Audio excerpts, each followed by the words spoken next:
What is good, Fit Family? It's your girl, Natalie, the Keto Bikini Pro, and today I am here to show you how I do my check-ins every week for my progress photos, measurements, good old measuring tape, and I will add on the InBody that I use to track my weight and body composition as well. I'll add that into the end of this video.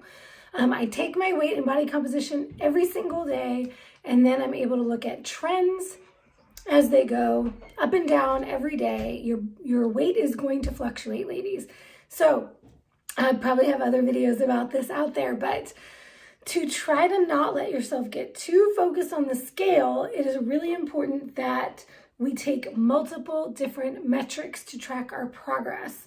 And this is purely body composition type metrics, but there's also performance metrics in the gym and things of that nature.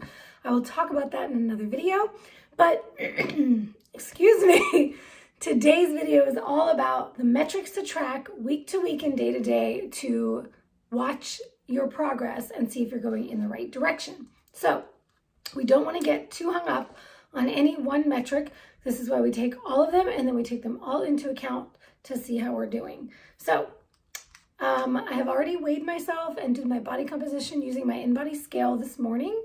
I've done that every single day this week and pretty much every single day the last 6 years that I've been competing. It no longer holds any psychological value, if you will, in my mind about what I weigh. It is a metric. It is a data point. That's all it is. It doesn't mean anything about me. It doesn't mean anything about, even if I'm not going in the right direction, it is simply one data point to help me determine if things are going the way they should be or if I need to make any changes.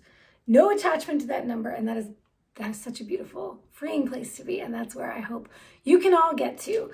If you are a woman who struggles with the number on the scale, my best advice to you is this, and this is what I tell my clients to do.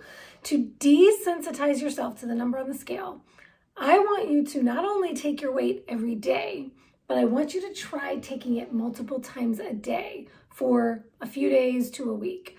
Take it in the morning when you wake up, which is generally what I recommend. Take your weight in the morning when you wake up, right after you pee, before you've consumed anything for the day, water included. Then take it after you've maybe had your coffee. Then take it after you've had your first meal. Then take it in the middle of the afternoon when you're in between meals. Then take it before and after dinner, and then take it again before nighttime, before bedtime. You will see that your weight fluctuates all day long, and that only will just further indicate to you that it doesn't mean anything about who you are and what you're doing. It is simply a number on the scale, and it incorporates so much more than just your body fat or your total body weight. Includes so much more than body fat. Muscle mass, bone density, or the weight of your bones on your body, your organs, your tissues, your skin has weight. So everything, but especially the number one thing that fluctuates all the time, all day long, is your water. So if you're drinking more water, if you're more dehydrated, if you're peeing a lot, if you're not, if you still have food digesting in your stomach, all of those things are going to impact that number on the scale. So we look at much more than just your body weight. So one of the things we take every week is measurements. And I will show you all the different parts of my body that I measure and how I do it. I've done this myself, by myself, for a very long time. So for those who say, oh, I can't do that because I don't have somebody to help me measure, you absolutely can. It's not that difficult. That is a limiting belief in your mind of why you can't do something. If you say that I can't take progress pictures because I don't have someone to take those for me, I haven't had anybody take my progress photos ever. I do them, I set my phone up, I have my phone just set on the desk here, and as you can see, it's a very rudimentary setup. So nothing special. You don't need to have anything special. All right, you may not always see my face in this video, but you're going to see where I'm placing the measuring tape, and you will hear my voice as I dictate what's happening. So we start with the neck measurement. What I like to do is I put my finger on the zero. See the little zero? So there is a little space between the 0 and this clip here. So I put my fingernail right there on the 0. Then pull out the measuring tape make sure my hair is out of the way. I'm gonna go right in the middle of my neck here. So not at the very bottom, not at the very top, like right in the middle here. And then I line up my thumbnails together. And I'm at 12.5 inches on my neck. That's basically where I've been. So I'm very small, I'm very lean, not near stage lean, but probably between my highest in my off season and then my leanest on stage. My whole body only changes by, maybe an inch, inch and a half in each area. So once again, it's a reason not to get attached to the numbers. Okay, so for my shoulders, I'm just wrapping this around the thickest part. You see that popping out up there? This is my delt. This is what I'm trying to grow. So I'm going to measure it there. Ideally, you will be relaxed with your arms down. I'm going to do the best I can because once again, I'm doing this for myself. So those of you who don't have somebody else to do it, I just try to relax. Find that little spot. Ooh, it's looking like we grew a little bit. We're at 40 inches. I had been at 39.5 for quite a while, so I'm happy to see that number. Now for my ladies, when you're measuring your chest, you can do 2 different measurements. I just thought that I haven't been doing this, but I think I'd like to. It's just kind of a good thing to do. For one, you're going to want to get across your nipple line. So you can do this with or without a bra if you're comfortable doing it without a bra. If you have real breasts like me and they don't stay where you want them to stay, you can wear a sports bra. It would be best to do like a not terribly tight sports bra that's like pushing them in. So something that just fits comfortably, and then try to do like the same sports bra every time. So you're just going to get across your nipple bone. This nipple line might be a little tricky to do, once again, if you don't have somebody to help you. Breathe in, breathe out so that you're relaxed. At least try to put one arm down. Ideally, if you did have somebody to help you, you could put both arms down.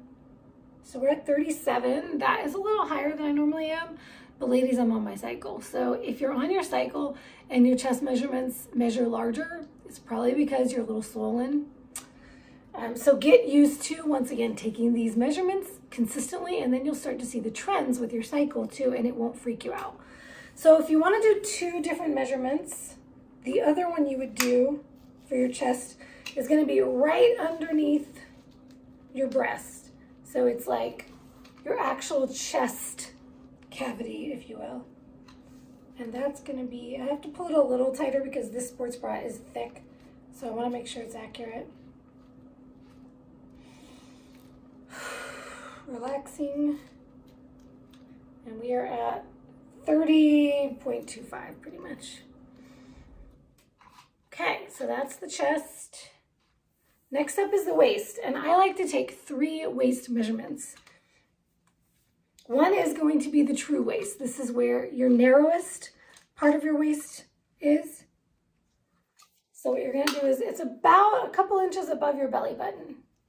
And for those who have like more going on down here, you're going to see like it's definitely going to be a different measurement than the other 2 that we do.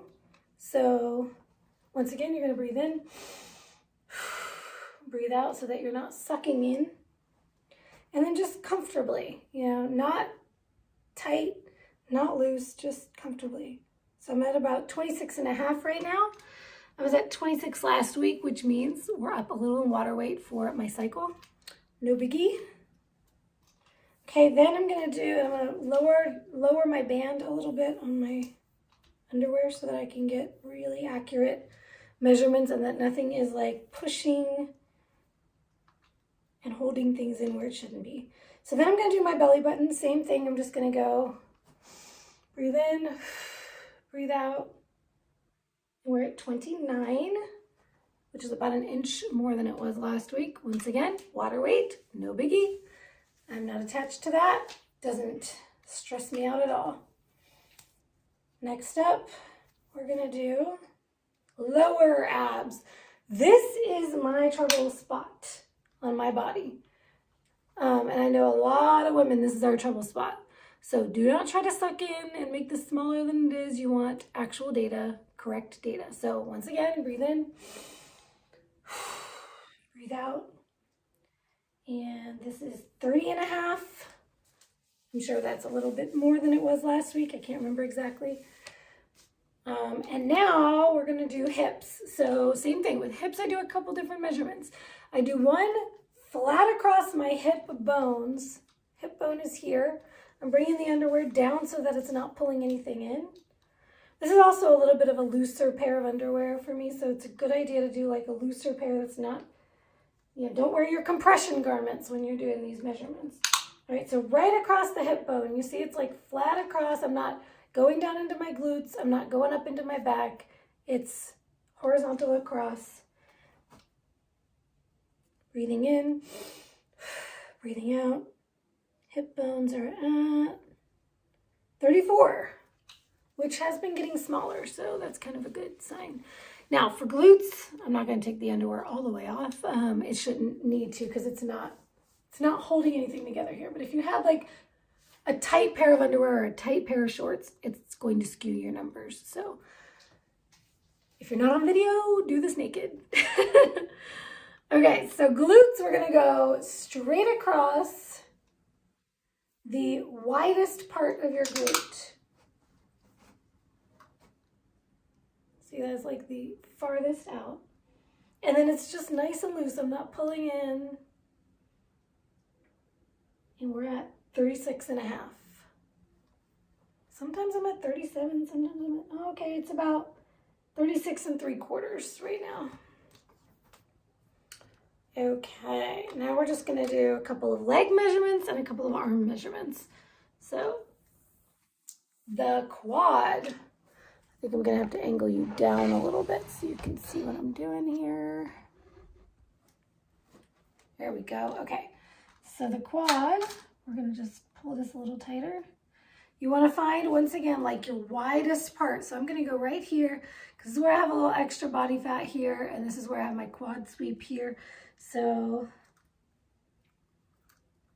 and if you wanted to really get granular, you could do one high up here and say like high inner thigh or something. And then you could also measure down here to get like that quad sweep if you're trying to grow this part. That might be a good idea. I usually just do it up here. So there we go, nice and not too tight, not too loose. 21 3/4, which means I might have put on a little, it's probably a little water weight. All right, and then finally we have the calves. I may just have to lift my leg up for this one, yeah. Now I still have my heels on, so this may actually skew it. Take my heel off. And usually you would be flat-footed on the ground for this. Here, why don't we do that? There we go. Okay, so flat-footed on the ground, because obviously the calf is going to pop if you have heels on. Find the widest part. So that's where it would be for me. And it's 13.5 right now. So the widest part of your calf. Put you back up here so we can do my arms. Okay. All right, so now for the arms, I'm gonna do 2 measurements. One is gonna be my bicep. Now you want this to be unflexed. So I get a little smaller.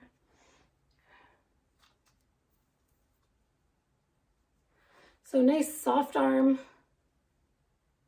And we're at, usually I'm at 10.5. Yep, 10.5 again. And then I do one more, and that is my forearm. Widest part of the forearm. always 9 inches. My forearms have never changed. So there you have it. That was neck, chest, chest. So breast, chest, let's call it. True waist or narrowest part of your waist. Belly button. Lower abdomen. Hip bones, glutes, quad, calf. That's 10. And then bicep and forearm. So that's 12 measurements. It goes very quickly usually when I'm doing this. Took a little more time because I was doing the video today, obviously, but that's usually a very quick measurement. I will also show you how I do my check-in photos and how I do my in-body test. So happy checking in, happy progress, tracking, and let me know if you have any comments or questions below. Drop me a comment if you're curious to know more about how to track progress or your mindset around tracking progress.